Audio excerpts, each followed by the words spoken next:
Afternoon, Keluarga Malaysia. Thanks for joining us on TV2. I'm Renee Fong and you are watching Updates at Noon. Making the headlines today, 2 million foreign workers to be brought into the country.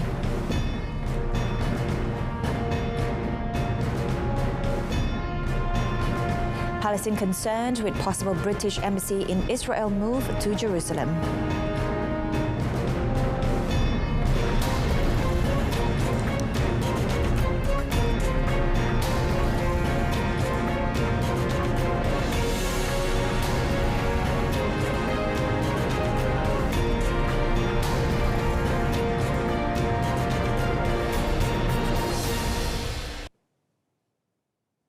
Around 2 million foreign workers are expected to be brought into the country to work in various sectors. Human Resources Minister Datuk Seri M. Saravanan said the amount is much higher compared to 1.8 million workers who were brought in before the COVID-19 pandemic. Elaborating further on the matter, Datuk Seri Saravanan said industry players will need to specify on the challenges they face when getting and bringing in foreign workers. At the moment, around 640,000 foreign workers are in the process to be brought into the country in stages. Yang setakat ini dari segi kementerian semua merti kita hampir dah selesaikan dari segi kelulusan kota dan sebagainya, dan kini bergantung pada kementerian-kementerian lain. The minister, however, noted that it is also important to monitor the number of incoming foreign workers to the country to avoid overflooding. He said this after meeting with various relevant associations to discuss the importance of foreign labour in the country. Malaysia has been chosen to sit in the International Telecommunications Union ITU Council for 2023 to 2026 at ITU 2022 Plenipotentiary Conference ITU PP22 in Bucharest, Romania yesterday. Malaysia collected 147 of 180 votes cast and was placed in the top 5 among 13 countries vying for a place to represent the Asian and Australasia zone in post.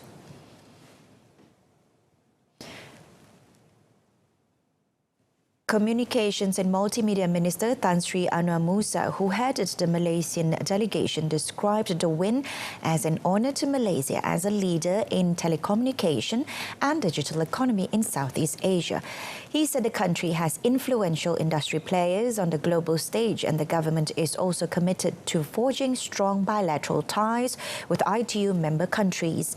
The minister is also optimistic the recognition could enhance further the country's development in telecommunications and the digital economy in line with the desire of the Malaysia Digital Economy Blueprint My Digital, besides protecting the country's interest on global issues relating to the digital divide and cybersecurity. In this regard, he also recorded his appreciation to all member countries, strategic partners, as well as telecommunication network providers in Malaysia. According to him, Malaysia hoped, as a responsible and committed member of the Council, would continue cooperating with ITU and other member countries in the mission to create an informative community in line with the Sustainable Development Goals, SDG. Malaysia participated in ITU PP22, which was attended by more than 180 countries throughout the world from 26 September to 14th October. The development of Malaysia's halal industry requires the integration of Islamic financial products and services as well as sectoral activities. Deputy Finance Minister Wan Datuk Muhammad Shah Abdullah explained that sectoral activities included capital raising and the financial inclusion of micro, small and medium enterprises, MSMEs. On innovation and R&D, Malaysia halal industry players come from a wide range of industries such as F&B, chemical, agriculture and pharmaceutical. Each industry differs in respect of market trends, market's composition, stage of growth and technology adoption. Currently, there are various ongoing initiatives such as the National Force Industry Revolution, Force IR, policy which is the overarching national policy to drive the nation for IR and My Digital. Despite the importance of developing the halal industry, Datuk Muhammad Shahar pointed out several issues and challenges. The Deputy Finance Minister also emphasised that many MSMEs have not been fully integrated into the global halal supply chain, as many do not have halal certification due to their inadequate capacity to obtain certification, expertise, network and funding. Official statistics from the Halal Development Corporation showed that halal exports climbed 19.0% to 36.3 billion ringgit last year from 30.5 billion ringgit in 2020, accounting for 2.9% of Malaysia's overall exports. A 3-year-old boy died after he was believed to have been abused by his father's friend and a foreign maid at a house in Jalan Ria 2, Taman Skudai on Sunday. Johor Police Chief Datuk Kamarul Zaman Mahmad said the incident occurred at the home of a 28-year-old male friend of the victim's father. According to Datuk Kamarul, the father had asked for help from his friend to take care of their 2 children, including the victim, for the past 3 months. The victim's father, who works in Singapore, and his mother, who works in Yong Peng, left their 2 children at the friend's house with a payment of 2,800 ringgit a month. Initial investigations reveal that there were several injuries on the victim's body, as well as bruises and few cuts. The victim's 1-year-old younger sibling survived and did not suffer any injuries. The male suspect, who had several criminal records, and the maid were arrested at the scene of the incident yesterday. Both of the suspects were remanded starting today, and the case will be investigated under Section 302 of the Penal Code.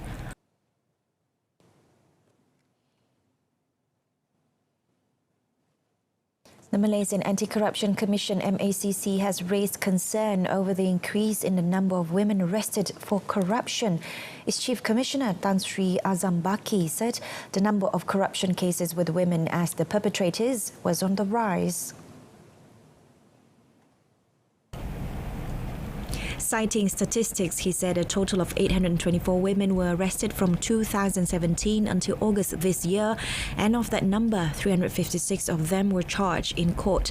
He noted that the women who were charged are those with power and held positions. The MACC was established on 1st October 1967 and was formerly known as the Anti-Corruption Agency BPR before becoming an independent commission in 2009. When inquired about political funding, Tan Sri Azam said there was a need to formulate law on it to expedite the requirements for politicians and political parties to declare the funds they received. Whether political funding is lawful or not depends on the definition in the law, which may differ from the country to another, he said. In Malaysia, he said, there was no law yet governing funds received by politicians and political parties. Therefore, it is not a crime for politicians and political parties to accept political funding and donations, he said, adding that they could accept political donations from corporations or individuals, provided the money is not from unlawful sources.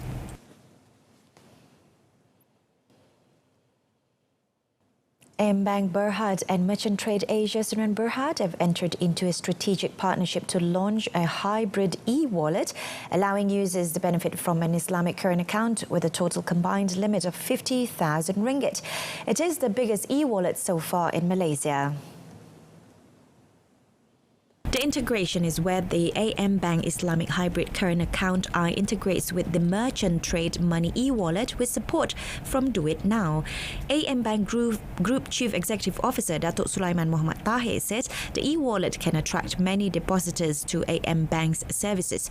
He said this will create customer value creation for AM Bank, and their customers can have more features apart from the existing benefits of current account that they enjoy.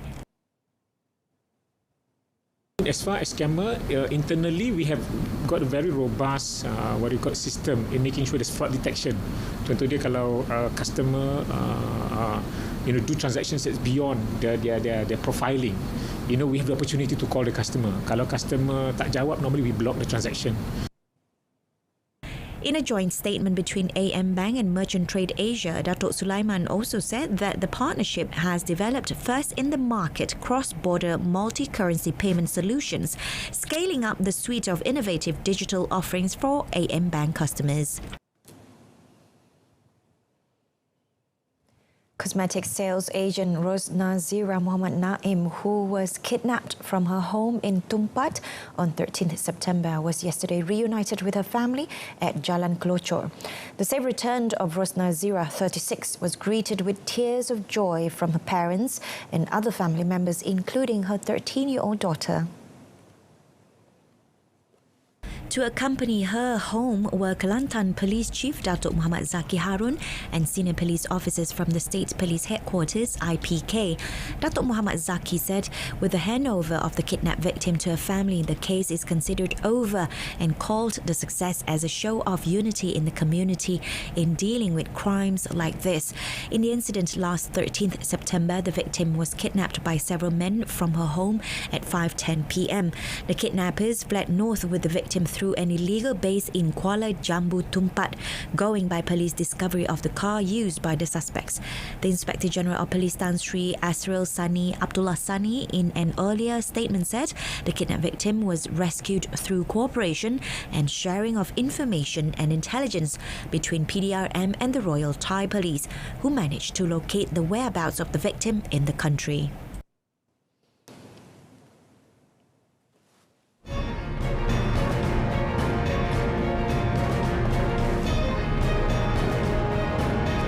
Next, in our foreign segment, Japan condemns North Korean missile launch that flew overhead.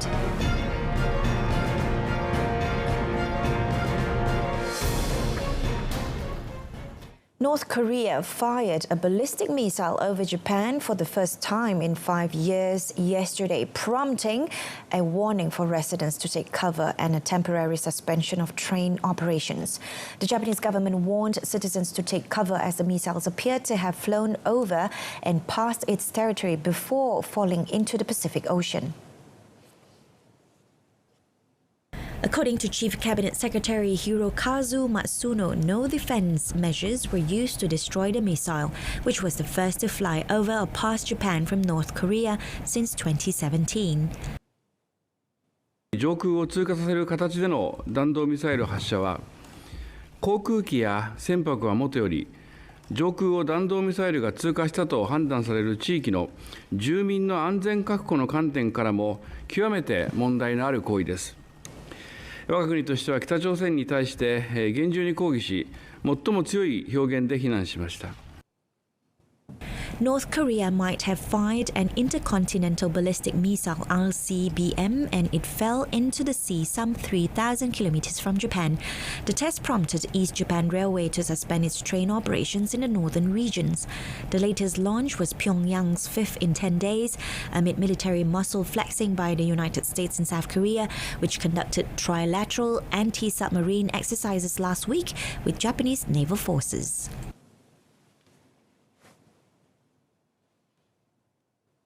Palestinian Prime Minister Mohammad Shtayyeh voiced concern yesterday at Britain's decision to review the location of its embassy in Israel, fearing it could be moved from Tel Aviv to Jerusalem. British Prime Minister Liz Truss has said she is reviewing whether or not to keep the embassy where it is. Shtayyeh said any change in the status quo in Jerusalem would undermine the two-state solution and will be considered a tacit recognition of the city's annexation to Israel, which will encourage the occupying state. Israel's Prime Minister has already said he was grateful that Truss was considering the move. The United States moved its embassy from Tel Aviv to Jerusalem in 2018, a move that infuriated Palestinians. Honduras, Guatemala and Kosovo have since followed suit. Should Truss do the same, Shtayyeh said it would hurt Britain's relations with the Palestinians, Arabs and Muslims. A spokesperson for the British government's Foreign, Commonwealth and Development Office said that Truss understands the importance and sensitivity of the location of the British embassy in Israel and will not speculate on the outcome of any review before it concludes. Armored vehicles, fuel buses and trucks carrying Ukrainian troops were seen driving along a rutted road in Donetsk region after Ukraine recently recaptured Lyman, the main Russian bastion in the north of Donetsk province. In the city of Sviatogorsk, about 25 kilometers northwest of Liman, Ukrainian servicemen were driving captured Russian multi-purpose truck marked with letter Z. Some of the servicemen were seen unloading ammunition boxes from a captured Russian infantry fighting vehicle. Ukrainian troops said on Saturday they had taken the key bastion of Liman in occupied eastern Ukraine, a stinging defeat that prompted a close ally of President Vladimir Putin to call for the possible use of low-grade nuclear weapons. The capture came just a day after Putin proclaimed the annexation of 4 Ukrainian regions, including Donetsk, where Liman is located. Devastated villages of Sosnovo and Yatskivka, both some 30 kilometers north of Liman, and the hulks of Russian weaponry sitting along the road testified to the fierceness of the fighting in the area.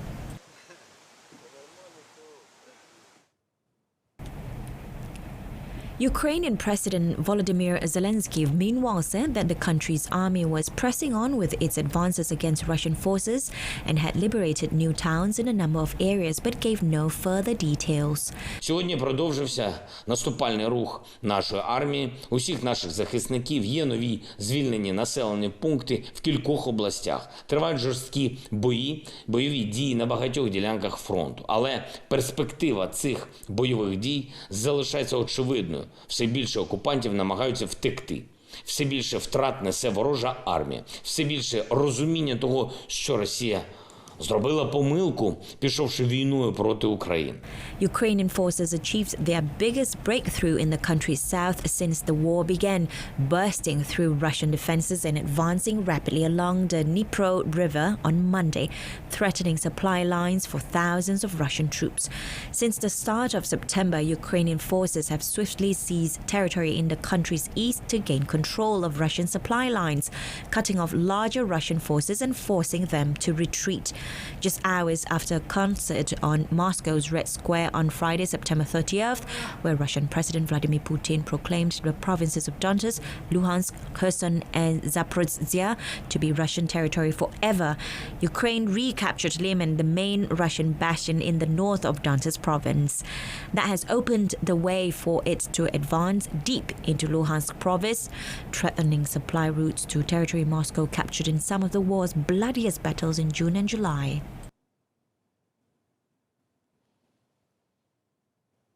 Eurozone finance ministers pledged that national financial shields against soaring energy costs would be coordinated, temporary and targeted so as not to trigger a wage price spiral that would cause already record inflation.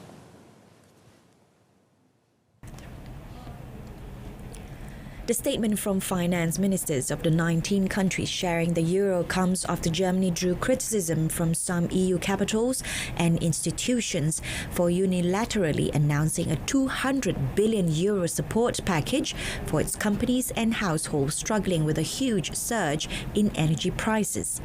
While the package was welcomed in Germany and by financial markets, it raised concern in the other EU countries, which cannot afford support of such magnitude that the package would distort fair competition in the 27-nation bloc. We also need to avoid policies that could add risk to inflationary pressures, because our experience reminds us that going down this road can make our societies poorer for longer.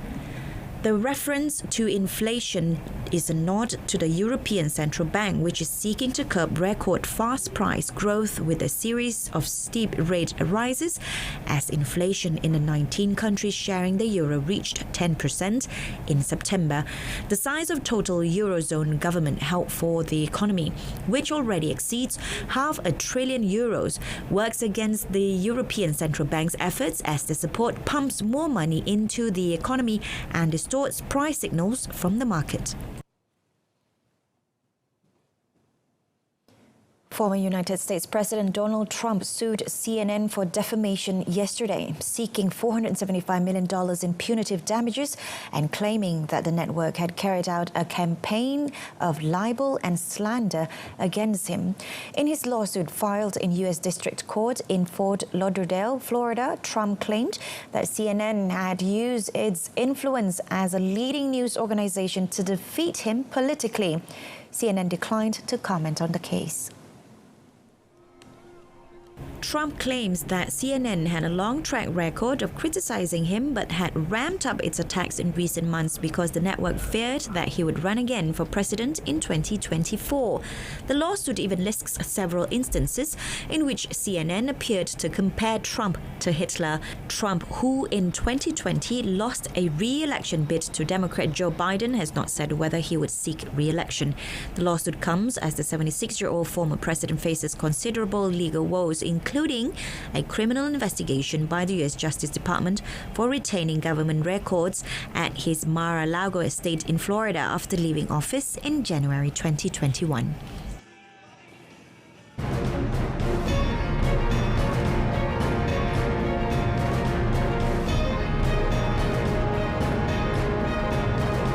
Sukma sprint king Muhammad Azim finishes 5th in Japan. That and more in sports.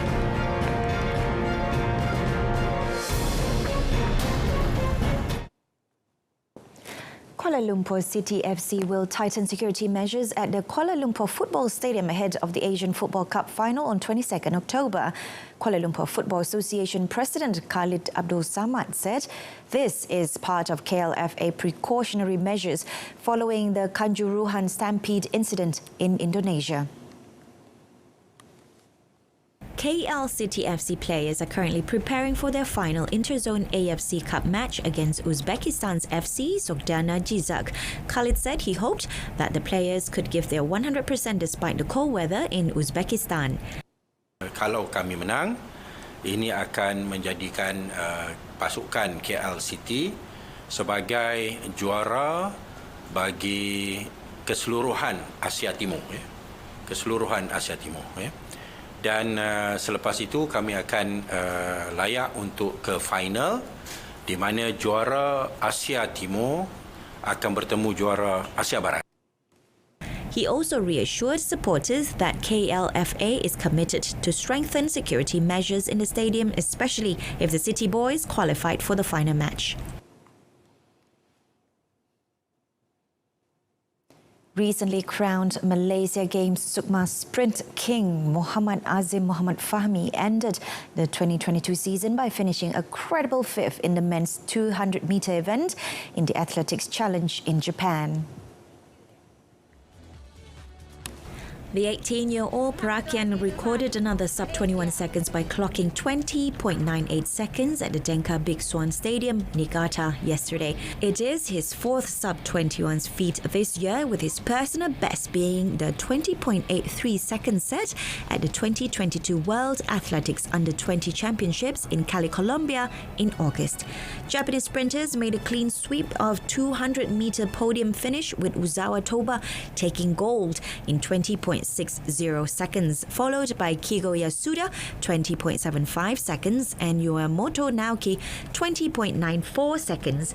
About 2 weeks ago, Muhammad Azim won the Sukma 100-meter race in 10.25 seconds, but had to be satisfied with second place in the 200-meter event behind Johor's Muhammad Arshad Matsaat 21.02 seconds after crossing the line in 21.03 seconds.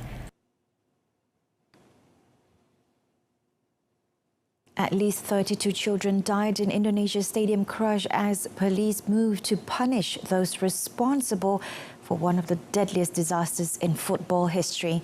The tragic incident on Saturday night saw a total of 125 people killed and 323 others injured after officers fired tear gas in a packed stadium to quell a pitch invasion, triggering a stampede. According to an official at the Women's Empowerment and Child Protection Ministry, out of 125 people who died in the accident, 32 of them were children, with the youngest being a toddler aged 3 or 4. As anger mounted against police, Indonesia's Chief Security Minister Mahmud Mat announced a task force had been formed to investigate and called for punishment for anyone found responsible. The police force sacked its local chief in Malang, including 9 officers, on the instruction of the National Police Force within hours of the minister's speech. Saturday's incident unfolded when fans of home team Terima FC stormed the pitch at the Kanjuruhan Stadium after their loss 3-2 to bitter rivals. Persebaya, Surabaya. Police responded by launching tear gas into packed terraces, prompting spectators to rush en masse to small gates where many were trampled or suffocated. Coach Julian Nagelsmann yesterday said Bayern Munich will field a heavily rotated lineup against Viktoria Pilsen in the Champions League as he casts one eye on their crucial Bundesliga clash against Borussia Dortmund this weekend. Bayern are already without regulars Joshua Kimmich and Thomas Müller after they tested positive for COVID-19 over the weekend, while Lucas Hernandez and Bouna Sarr are out injured. Ja, wir sind immer noch in der Situation, Punkte holen zu müssen und zu wollen. Wir haben jetzt gegen Leverkusen gewonnen, was wichtig war, und auch die Mannschaft hat das, finde ich, sehr gut gemacht. Die letzten Wochen waren auch nicht so leicht für die Spieler, die jetzt nicht absichtlich nicht gewinnen. Von dem her ist es extrem wichtig für die Champions League, dieses Spiel zu gewinnen gegen Pilsen, und natürlich auch wichtig, den Rhythmus zu behalten für Dortmund. In der Bundesliga sind wir wahrscheinlich noch ein bisschen mehr unter Druck als in der Champions League. Nagelsmann's side are top of Group C after a perfect start to their Champions League campaign, but the 35-year-old coach is focused on the Bundesliga, where the holders are third with 15 points, the same as fourth place Dortmund. On to tennis. 8th seed Felix Auger-Aliassime was upset in the first round of the ATP 500 Astana Open as the Canadian went down to Spanish veteran Roberto Bautista Agut in straight sets. Seeded number 8 this week, the 13th-ranked Auger-Aliassime was beaten 6-4, 7-6 by Bautista Agut at the Doyle National Tennis Centre in Nur Sultan.